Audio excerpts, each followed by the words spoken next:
Hello beautiful people, welcome back to the channel. Pots and Petals here, everything garden and allotment related. It's Saturday morning, it's probably about 8:15, so the sun hasn't really quite rose yet and it's a little bit dark and dismal down here today, and to be fair, it feels more like October or November than it would December. Earlier in the month we had some proper frosty mornings and we even had a little bit of snow. I was hoping that we'd get a bit of that for the plot tour just to make it feel a little bit festive, but not today, so fingers crossed it's not going to rain on our parade. So as usual, we'll go and start up by where I normally park my car, up at the front of the first plot. I'll take you around and show you what's been going on, anything that's changed and what we've got in the beds, and also some plans for 2024.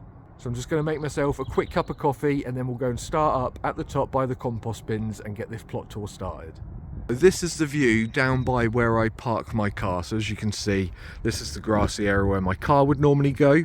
So we've got this one side which is all bark chipped, and we've managed to do a good 99% near enough. We've just got one little path left to do on this side, and then once we've done this side I'll take you over to my grass path side, which has got the poly house and the fruit cage on there as well. But yeah, everything is looking pretty similar to how it did last month. All of the sunflowers have now gone, and yeah, you can just see all those little bits of green which are the onions and garlic, so I'll go and take you in for a closer look in a moment.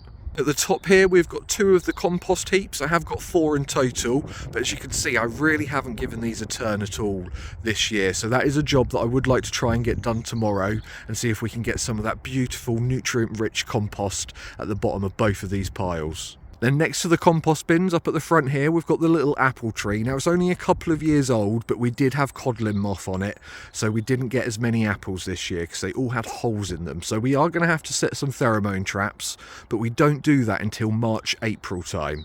And the only other thing is that it's still got all of its leaves on despite all the frosts, the cold weather and even some snow. So I'm going to wait until the apple tree has lost all of its leaves before I start pruning it, because we don't want to damage that tree. Now it is only a couple of years old, so we're not going to take a huge amount off it. We're just going to give it a little tidy up, that's all. So when we do get round to pruning these apple trees, because I have got one more, I will give you some little tips on how I best prune them. And then just in this bed at the bottom of the apple tree, we've got some irises, we've got poached eggplant, we've even got some foxgloves in there, which seem to be overwintering absolutely fine. These are really hardy little plants. You might find that really sharp frost, sort of -8 and below, might make some of these die off, but there'll be plenty of seeds in that soil which will pop up next year. So don't worry too much if you do find that some of them do start disappearing in the colder months. You probably wouldn't believe it, but in this long bed along here, I've probably got 10-12 crowns of rhubarb, but this time of year you'll find that all of the leaves will start to die back, so it's a good idea just to give it a little bit of a tidy up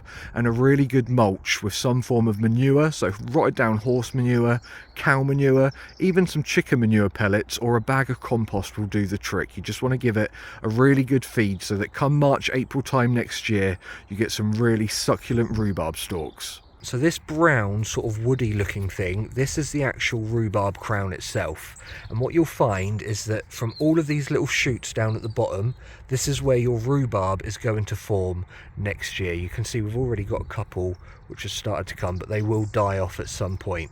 But when you're mulching your rhubarb, don't put the mulch on top of the crown itself, because that will cause it to rot out. So just sprinkle it around the crown so that it can get down to the roots and feed that plant. So we've got 2 trees in with the rhubarb. We've got an apple and a pear, but I'm not too sure on the varieties because they were already here when I came, but that apple tree has still got those leaves on. So we'll give it until January before we start giving that a prune. But if you do want some tips on how to prune your fruit trees, go back a couple of videos, because we pruned this pear tree and the main pear tree, where I give you lots of tips on how to do your winter pruning. Now in this big bed here we have got a lot of alliums. So in the beds 1, 2 and 3 they are all onions, and then right at the far back that is where we have got the garlics planted. But this time of year they're not looking that great, to be fair. Normally they're really stood up strong, electric green, but I just think we've had an awful lot of rain lately and not a huge amount of sunshine, and onions and garlic do like the sunshine. So let's have our fingers, toes, everything crossed that the rest of December and January might just bring some more sunlight onto this plot. I have given them a little bit of a feed with some chicken manure pellets, which should see them through until the springtime. Now you probably wouldn't have believed it, but in this bed I did have 1, 2, 3 rows of garlic, but not all of it seems to have popped up very well, so we might have to replant some garlic bulbs in the springtime. You can plant them autumn or spring, and I really didn't have a good harvest last year, so yeah, we're definitely going to have to buy some more garlic bulbs come springtime.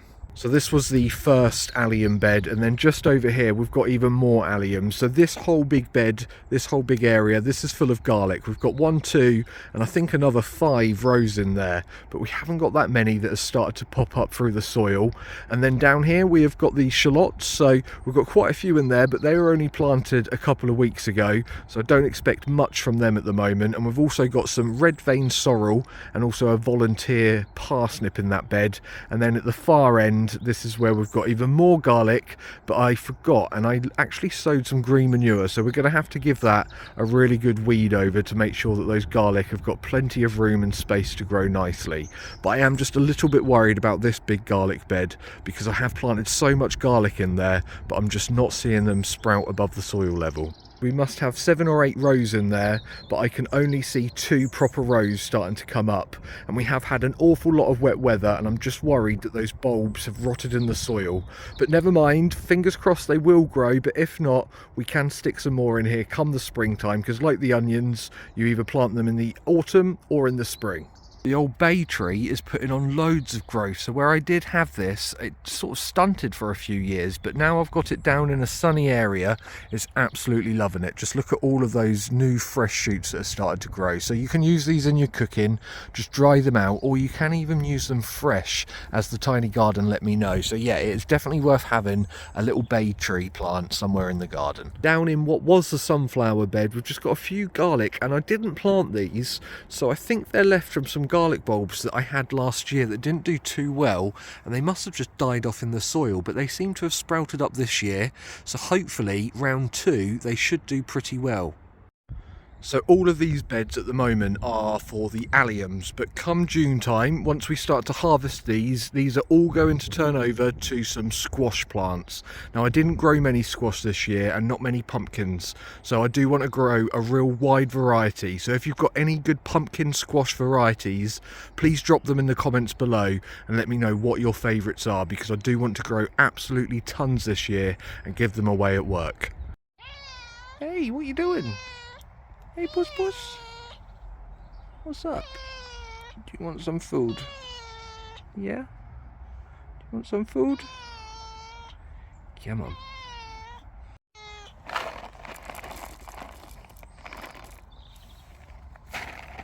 So the gooseberry has started to lose all of its leaves now, which means that it's in its dormant phase and we can start giving it a really good prune. And as you can see, it's an absolute tangled mess at the moment. So yeah, we will get in there, give it a prune. We'll probably do that tomorrow, and fingers crossed we should be able to get some cuttings, some hardwood cuttings, which will give us some new plants for next year. Now these gooseberries are the size of marbles. They're huge and they're really sweet, so I do want to try and take as many cuttings from this plant as possible, and given that it's a bit of a sprawling mess, we should have plenty of cuttings to pick from tomorrow.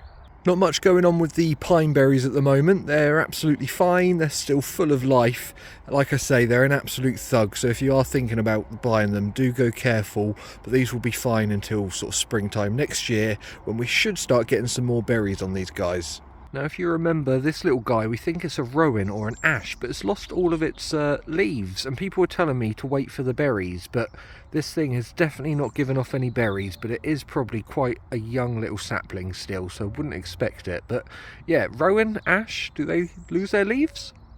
Pear tree is looking a little bit sad now, no leaves. We gave this a real good hack back a few weeks ago, so if you want some tips on how to prune your fruit trees during the winter time, do go back a few videos, because I'll give you lots of tips, some helpful advice on the best ways to prune them. This was the beetroot bed last year, but I'm going to be growing carrots in it in springtime, so I didn't put any manure or too much feed in here because it can cause your carrots to fork. But all I've got on top is just the Jerusalem artichokes. I cut them right back and laid all these sort of cuttings on top, and that's just going to protect the soil from the harsh rainfall that we get over the winter time. Then come spring we can sow some carrots in here, probably around February, March, because these beds do warm up quite quickly and we can get some early carrots on the go go in here. And in this second raised bed, I've already got some carrots on the go, and these are going to be harvested for our Christmas dinner. So I'll pop down on Christmas morning, do a little bit of harvesting, see what we can take home. And we've also got a few little garlic bulbs in the corner there because I didn't have anywhere else to pop them. So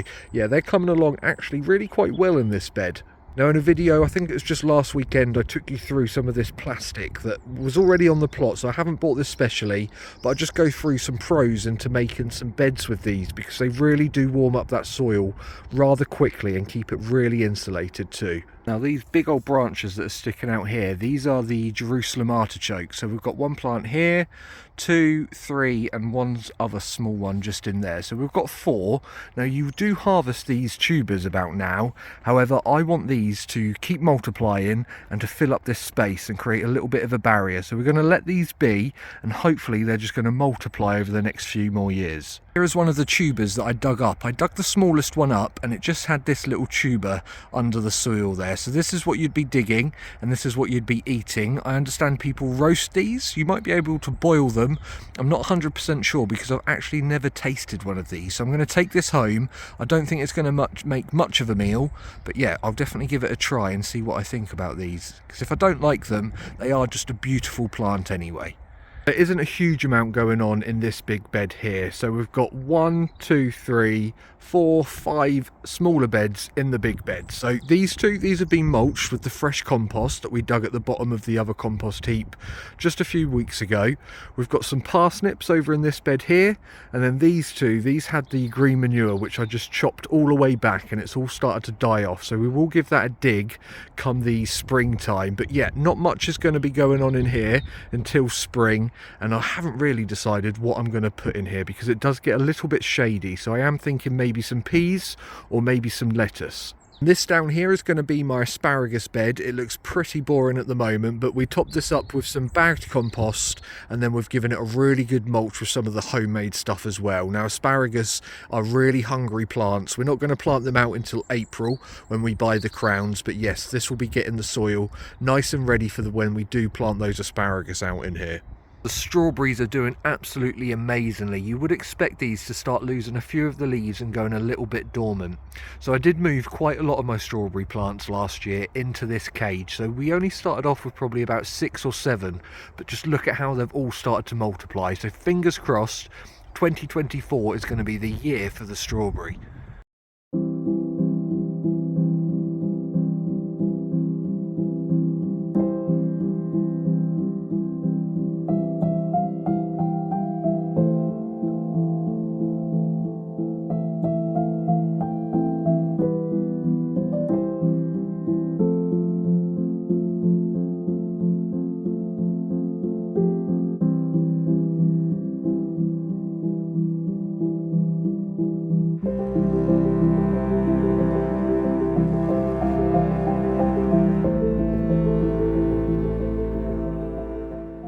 We haven't got a huge amount going on in these 4 box beds, so these 2 are the ones that get loads and loads of shade this time of year, so there was no point trying to put any carrots or anything in there to overwinter because they just wouldn't get the sunlight.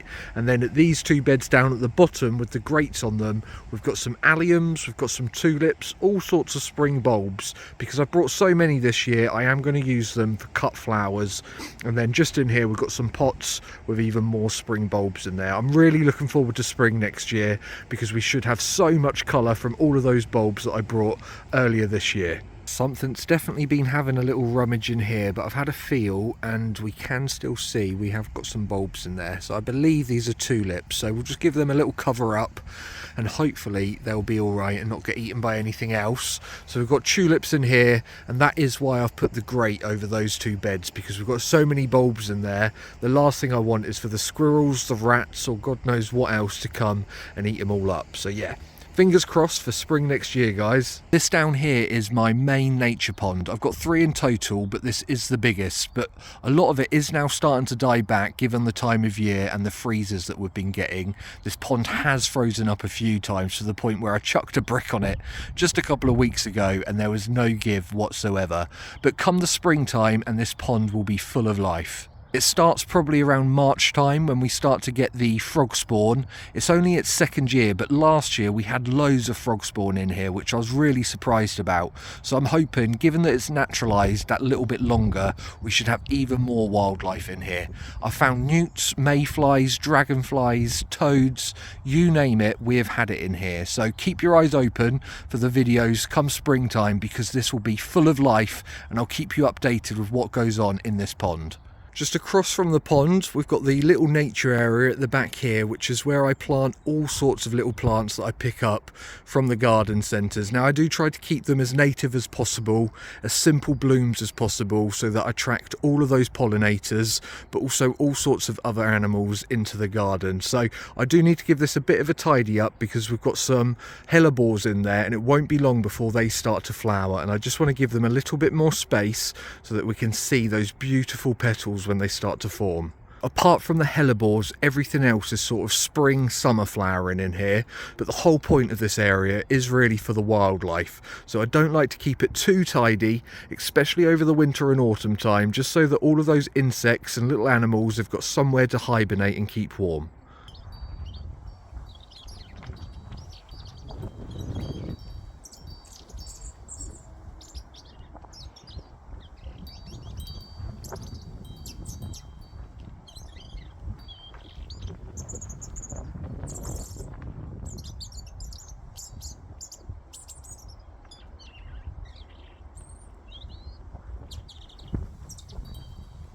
So everything down in Hospital Corner, just outside the Poly House, is looking absolutely fine, and we've got the Christmas tree there just to make things a little bit festive down on the plot. Now there's a few things, such as the black elder, some of the roses that I would have expected to die back, but no, they're still full of life and they're absolutely fine. So come springtime, we're going to have to find loads of homes for these new plants. Now these were all discounted, or I bought them and then I've sort of split them up into more plants.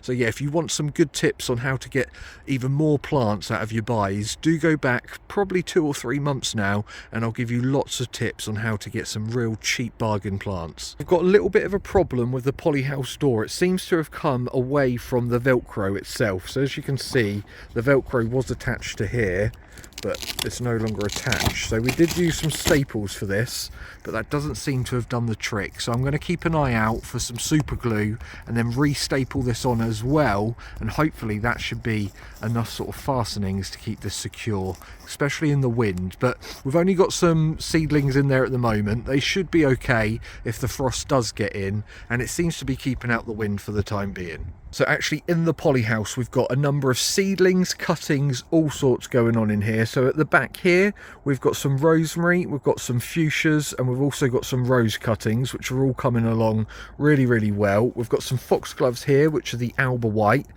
So they will go out into the garden next year, and they should flower as well.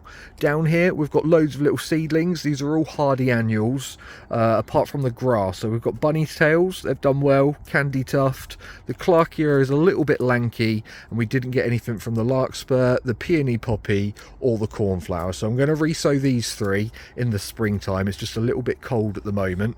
Then at the back we've got some more foxgloves, which seem to be doing okay. It was quite a shallow tray in there, so I just need to prick them out and get them into their own pots. We've got some house leeks down here. They're absolutely fine. I need to find a little project to do something with them in the springtime. We've got the coreopsis, which should start dying back soon. We've got 3 pots there, which I did divide earlier in the year. We've got more of the dogwood, or the cornus, whatever you prefer to call it. Then we've got some astilbes, and then these are the cuttings from my nan's garden. So we've got a mixture of pelargoniums, we've got some fuchsias and some other shrubs from the garden. We've got even more foxgloves here, so these will go really well in some of the sort of nature areas that I've got. And this is a perennial wallflower. That's just one cutting, and it's done really well. So we're definitely going to get some more cuttings from that plant in the springtime. We've got more pelargoniums. They really do not like the cold in here, which is why they've started to die back, but hopefully they should sort of sprout again in the springtime. I don't feed or water them over the winter time because they don't like to be waterlogged. I'll start giving them a water water as soon as the temperatures sort of start to rise again. Then at the back, when we done the red currant bushes, we gave them a good prune. We took some cuttings. These are hardwood cuttings, and we're not going to see any growth from those until the springtime, but you'll start to see those buds open up. But they've just got to get a little root system on the go first of all. The problem with hardwood cuttings is that because of the time of year, they can rot off quite easily. Then down here we've got some more pelargoniums. These are pine berries or strawberries, I'm not too sure, but they're being given away because I've got plenty of both in the plot already. And then these are the onions, which really didn't do too well at all, so we're going to sow some more of those come January time. We just want those light levels to increase a little bit better. We're coming up to the shortest day soon, the 21st of December. So after that point, all the light levels will start to increase and your plants will really know the difference. And I've also brought some paint because I want to give this new bench that I made a real good paint over, just to stop the water from rotting some of that wood away. Now I know the polyhouse door isn't great at the moment, but most of these plants that are in here should do absolutely fine because they are quite hardy little plants. And then come spring 2024 we can start finding new homes for all of these. So down here we've got the potato pots. Not much seems to be growing other than weeds at the moment, but come springtime we will give these a good old sprinkle with bone meal and also some chicken manure pellets before we start popping the tubers in there. And these are made from water butts, which I've either sawn into half or into 3 because they make great large containers and the potatoes love it in here. These beds are pretty boring at the moment, not much going on in them. I've given them a really good mulch with some of the homemade compost, and I'm thinking in this bed here I'm going to put the brassicas in. I didn't grow any this year and I would be able to make quite a nice little brassica cage in here using some of the blue plumbing pipe that we have. So yeah, that is the plan for 2024. We've got a dahlia in here, so I can't really use much of that bed, and I think I might have some garlic in there as well, and this is always good for some spring onions. So this is the compost heap that we managed to get, what, 3-4 barrow loads of compost from, and we've mulched those on a few of the beds. So I think I'm going to leave this alone just for a little while longer, and then I'm going to give it a good old dig in the new year and see if we can get any more nutritious compost from this little pile. So in the bed behind the polyhouse, not a huge amount going on in here. So we've got the broad beans at the back there. I was a little bit worried about those last time I came down because they were looking rather floppy in the frost, but they seem to have bounced back absolutely fine. They are a spring sown variety, but I tried them in the autumn time, so fingers crossed we get some really early broad beans. And then in this bed I did try sowing some green manure in there, but I left it a little bit late. It was sort of November time, and it does seem to have germinated, but it's not growing anymore. So yeah, any green manure, try and get that in before the October time. Now my plans for this bed in 2024, I'm not 100% sure. All I know is that this bed along here is going to be for my sunflowers. Now because they do grow quite tall, I can secure them and tie them to the fruit cage, and that stops them being blown over in the wind. And then at the back we have got the big sort of raised bed there, and I just want to try and make that a little bit longer so it comes across, and it's just going to protect that fence because that fence did blow down in some of the gale force winds that we had earlier in the week. I've got a little kale plant in that bed just at the back there, but I'm going to be saving that for our Christmas dinner. Other than that, it's looking quite quiet over in this corner at the moment. So down in the flower bed, everything is starting to look a little bit tired now. It's very green from all the nigella, the foxgloves and the forget-me-nots that have self-seeded all over the place. But this is where I had my echinacea, my rudbeckia. We've got salvias, lavenders, sage, all sorts going on in here. But just this time of year it does look a little bit drab. But come spring, come summer, this will be full of colour again. So down here we've got 3 big piles of dirt, but what they actually are is under there we have got the dahlias, and these are just to protect them from all the wet weather that we can get, but also the frost, because they will damage your tubers and you might not get them come back again next year. So yeah, I've just given them a real good mulch over with a good few inches of compost, and that should protect them. Everything in the fruit cage is now starting to look a little bit sad. They're all in their dormant stage. They've lost all of their leaves, so we can start giving these a prune. Now we did do the red currants, but we've still got the gooseberries, we've got the blueberries to do, and in this far corner over here we've got the autumn fruiting raspberry cane. So we'll just chop all of those back down to the ground level and they will shoot up again next year. Then down in this corner we have got the grapevine, and as you can see it's definitely dormant. It has lost all of its leaves, but I'm just a little bit worried as to when I should cut this, because I don't want to cut it and then the frost to get into the plant. So I'm going to have a little look at the forecast, and as long as we haven't got any frost or snow over the next week or so, I might give this a real good trim up tomorrow and start to train it properly. And then here is the view just in the entrance onto my grass path side. And as you can see, the plot is looking really tired this time of year. There isn't a huge amount to show you guys because everything is just either in its dormant stage or I just haven't got anything in the beds at the moment. So that is all we've got time for today, folks. That was the last plot tour of 2023. Can you believe it? I don't know where the time has gone.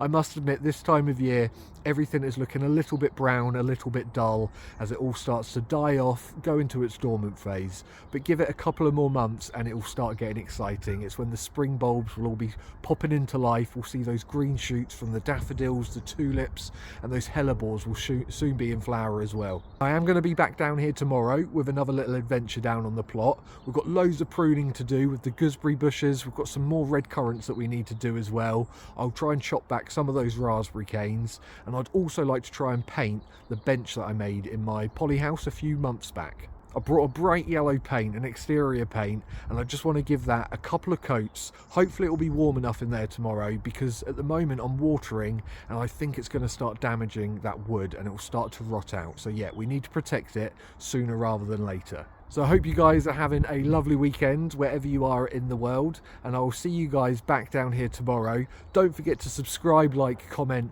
all of that good stuff, and I'll see you again very soon. So take care, guys. I'll see you later. Bye bye.